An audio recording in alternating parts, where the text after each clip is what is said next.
हरे कृष्ण।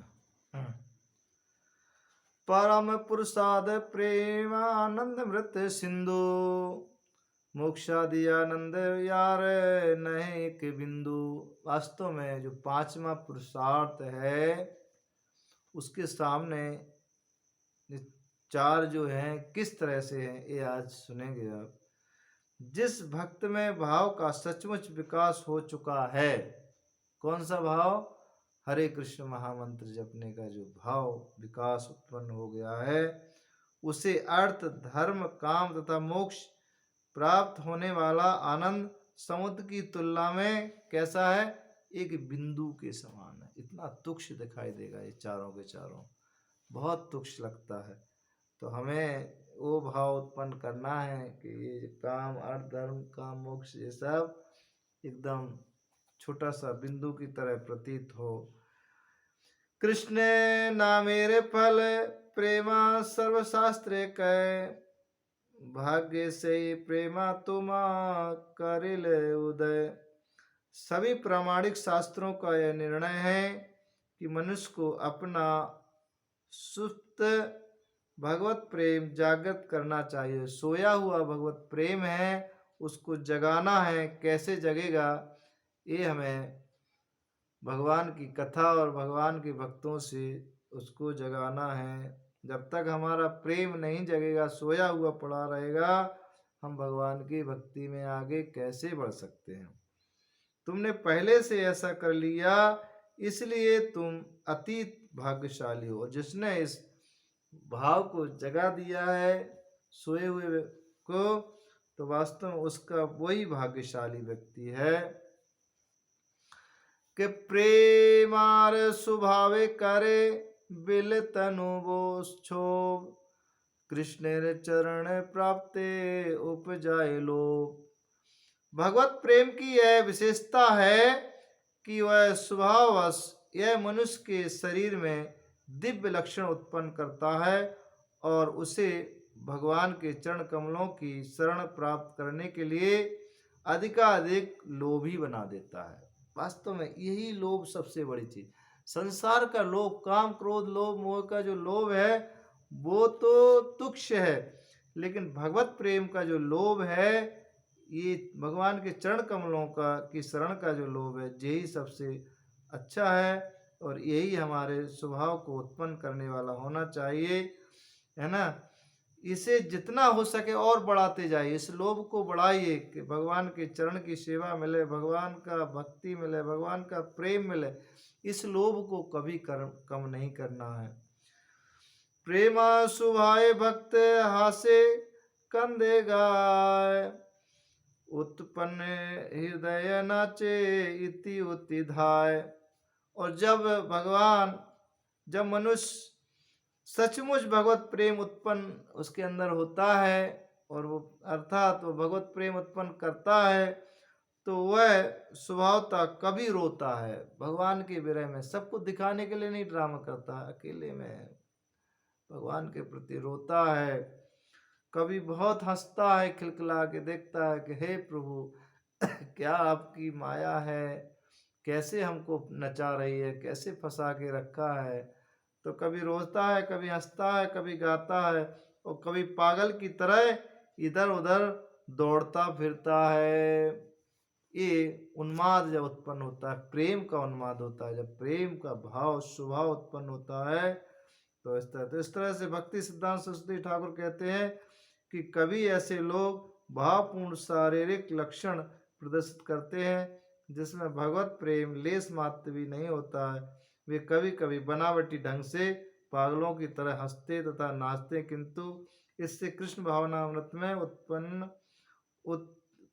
उन्नति करने में कोई सहायता नहीं मिलती। जो बनावटी ड्रामा कर रहे हैं उनको इसमें कुछ लाभ मिलने वाला नहीं, लेकिन प्राय लोग देखते ज्यादातर लोग बनावटी ही ऐसा कर रहे हैं, वास्तविक अंदर से स्वभाव नहीं। क्योंकि जब तक उनका हृदय झुकता नहीं, जब तक उनका मस्तिष्क झुकता नहीं है, तृणादपि जब तक नहीं बनेगा, तब तक भगवान का प्रेम प्राप्त कैसे कर सकता है? उसको तो बहुत विनम्र होना चाहिए, बहुत ही ज्यादा। जो जितना बुद्धिमान, जितना धनी, जितना भक्ति में होगा, वास्तविक उसका जो स्वभाव है वो झुकना होगा।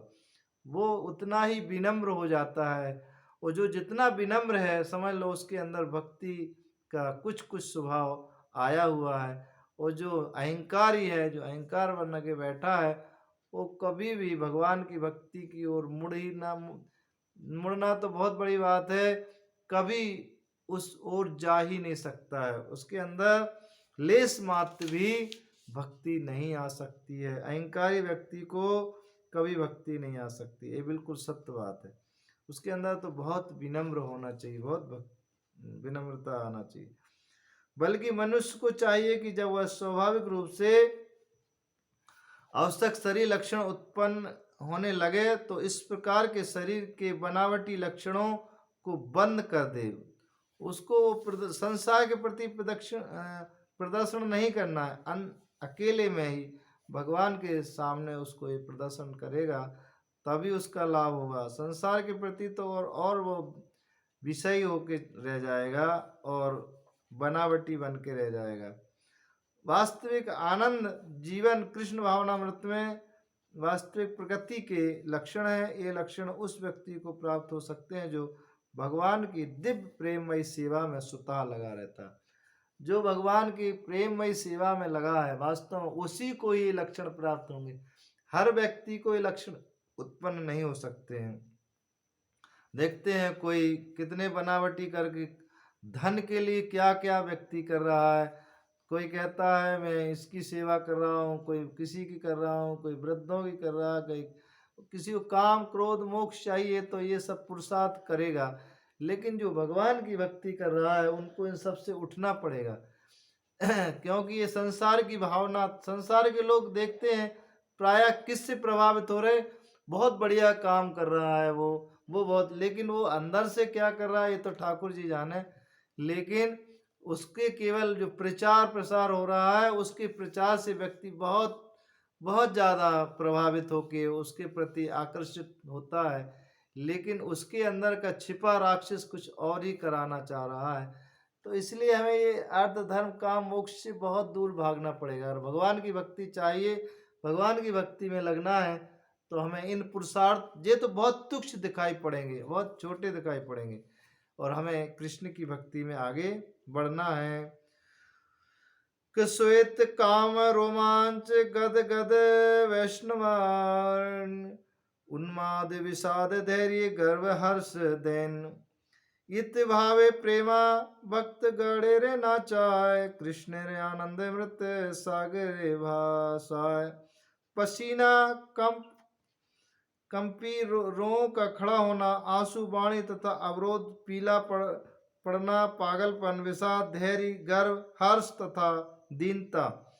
देखिए दीनता बहुत जरूरी है। ये भगवत प्रेम के विविध प्रकृति के लक्षण हैं जो भक्त को हरे कृष्ण मंत्र के कीर्तन करते समय दिव्य आनंद के सागर में नचाने और तैराते हैं। तो यही है जो हमको इस भव सागर से पार करने के लिए जो समुद्र है, आनंद का समुद्र है, वो तभी मिलेगा जब इस तरह से हम महामंत्र का अकेले में कीर्तन करते हैं, प्रेम के साथ करते हैं।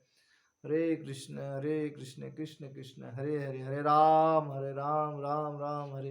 प्राय लोगों का जब देखते हैं तो ऐसा लगता है बहुत बड़ा बोझ पड़ रहा है उनके ऊपर और बड़े जल्दी जल्दी मशीनों की तरह चलाएंगे, लेकिन वास्तव में बड़े आनंद के साथ, प्रेम के साथ भगवान का भगवान का सुंदर शरीर का स्मरण करते हुए और प्रेम के साथ आनंद आना चाहिए। भक्ति में, चाहे भजन में, चाहे अध्ययन में, जब तक आनंद नहीं आ रहा है, अंदर से हृदय खिल नहीं रहा है, तब तक हम भक्ति में कैसे आगे बढ़ सकते हैं, कैसे जो स्वभाव जो है कैसे प्राप्त हो सकता है। तो आज की कथा का यही विश्राम है। हरे कृष्ण।